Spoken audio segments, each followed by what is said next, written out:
اليوم مشيئة الله تبارك وتعالى سنثبت لكم أن علماء الشيعة يكذبون، يدجلون على عوامهم.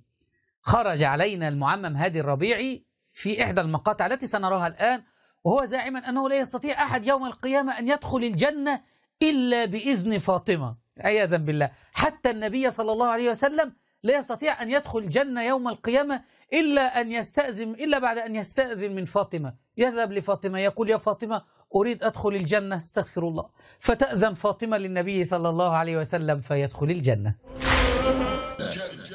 لا يدخل الجنة إنسان إلا برضا وأمر وإذن من فاطمة عليه السلام.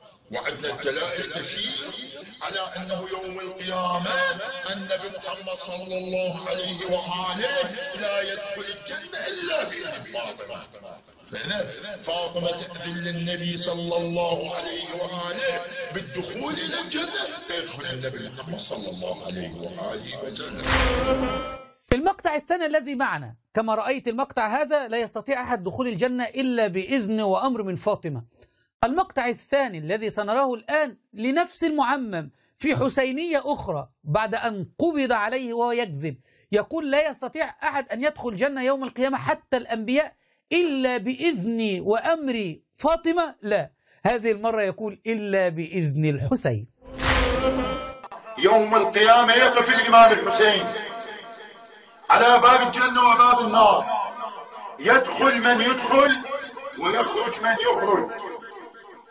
واعلموا أن الإمام الحسين عليه السلام لا يدخلون الأنبياء إلا بإذنه. عدا ابن الحسين لا يدخلون الأنبياء بالجنة. هذا من فضائل أبا عبد الله الحسين.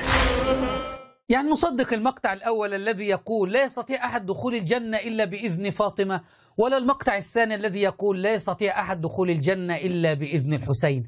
أين أنتم يا عقلاء الشيعة؟